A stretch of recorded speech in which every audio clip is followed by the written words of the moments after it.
So, after the incident, well, not the incident, after the attack on Kevin and Kathy Bright in October, so the attack was in April with Kevin and Kathy. In October, there'd be a newspaper article in which they would talk about the confessions, or so multiple people had confessed in the Otero family murders. 3 men claimed to have been responsible for what happened to Joe, Julie, and their 2 children. But a short time later, on October 22nd of 1974, Don Granger from the Wichita Eagle and Beacon answered a call from a man that he believed could have been somewhere in between 25 and 35 years old. The man told him that in the Wichita Public Library's main branch, there would be a textbook on mechanical engineering, and inside would be a letter penned to the secret witness program. The what? Secret witness program. What is that? It means I did a bunch of shit. But yeah, I got you. Okay. And like the fact that mechanical engineers everywhere should be offended. Like no one's going in and checking out the mechanical engineer book. But yeah, in the book, they would go and they would find it.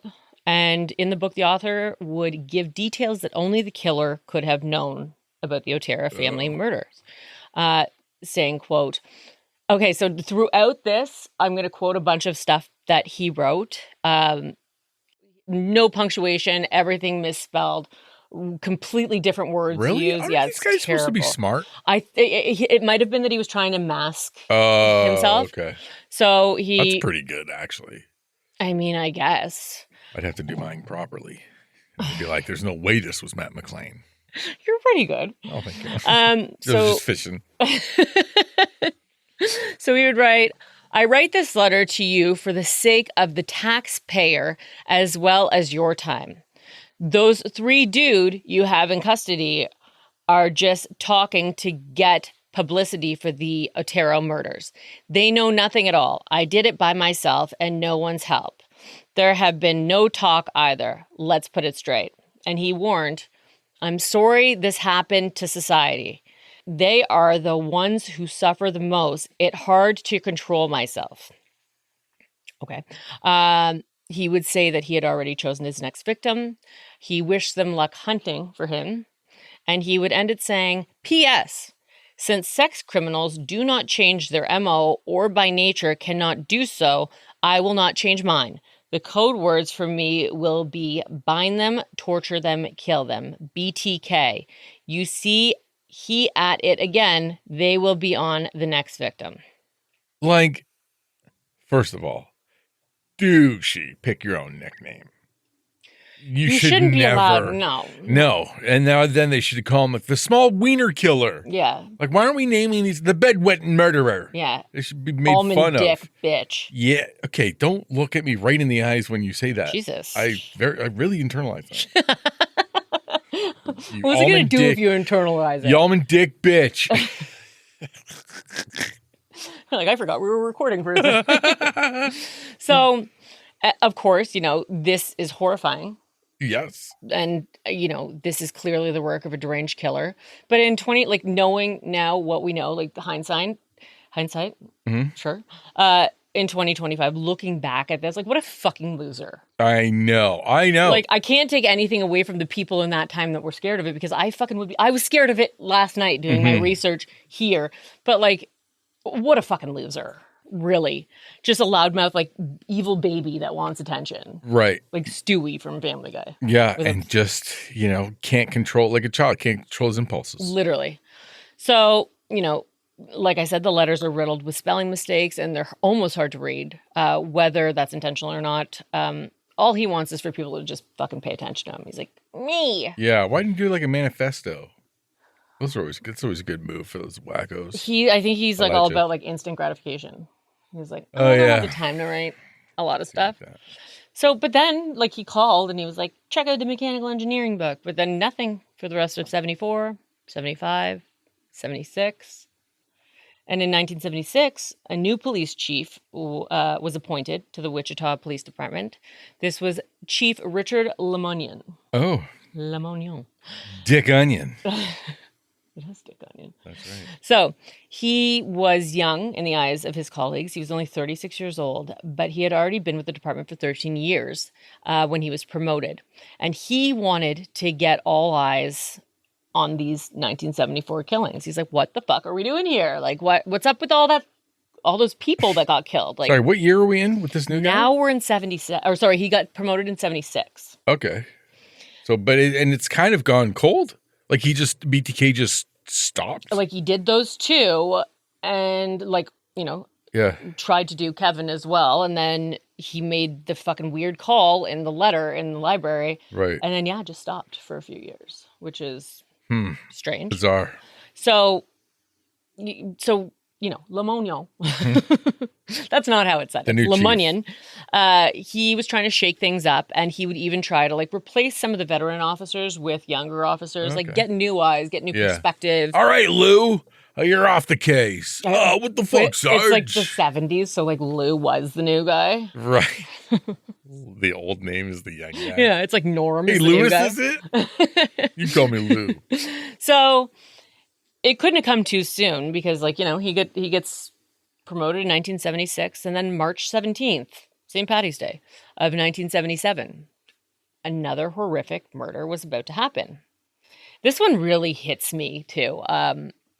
Shirley Vian Relford and her 3 young children had all been homesick with the stomach flu.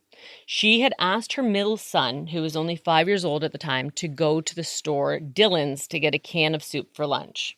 I know what you're thinking. Sounds crazy to send a 5-year-old to the store. But first of all, this was the 70s.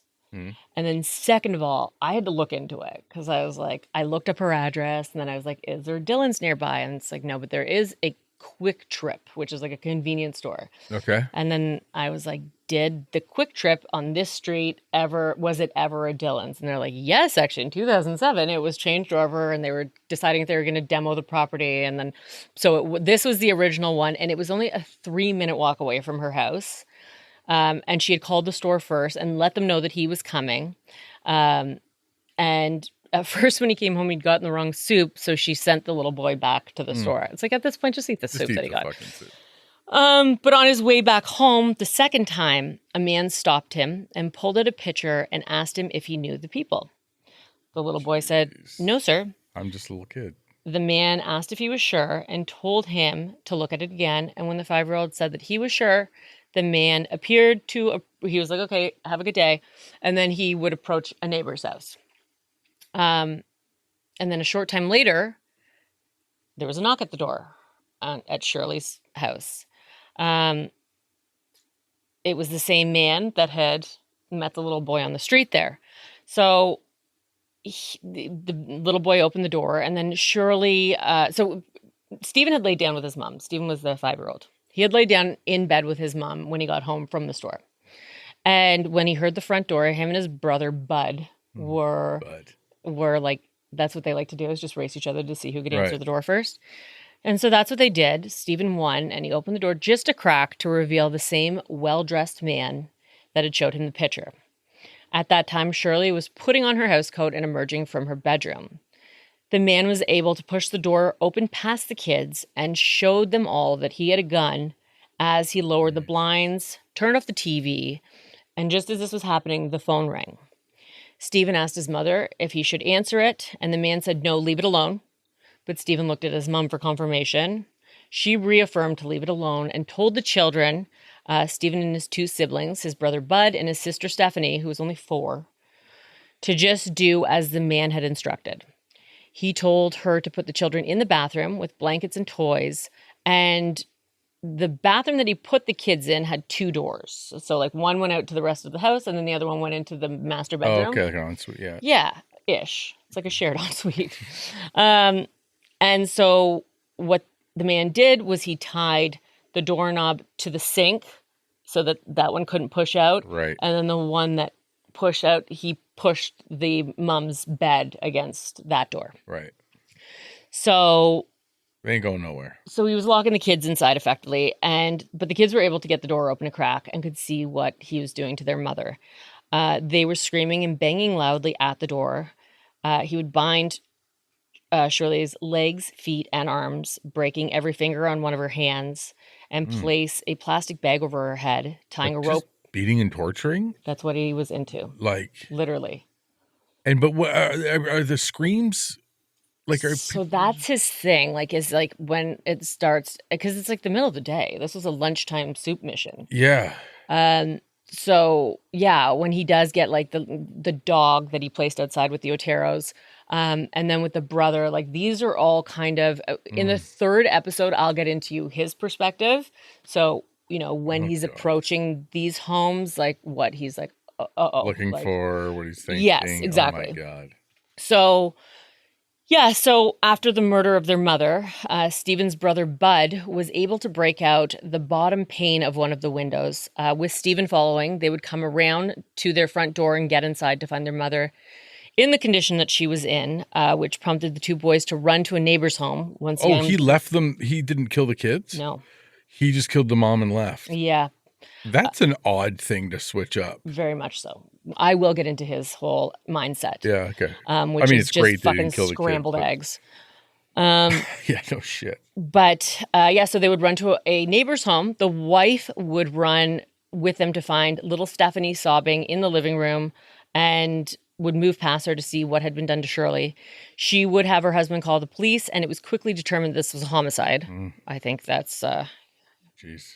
Yeah. But with many of the officers disagreeing on whether or not this could have been the same person who killed the Otero family. Because, there were different skilled knots that were being used, as well as the victim being strangled.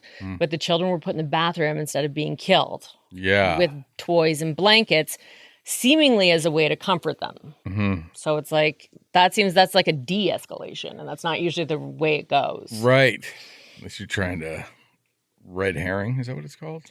Yeah. Blue herring yeah. Or something? Mislead, I think. Yeah. But no, he's just a fucking idiot. So Chief Lemunion would ponder whether to release this information to the public, but determined that it would cause more panic than it would good, and decided that they would need some more information before deciding if this was still the same person at all. So going forward, saying a serial killer? Yeah, well, it's been 3 years too, right?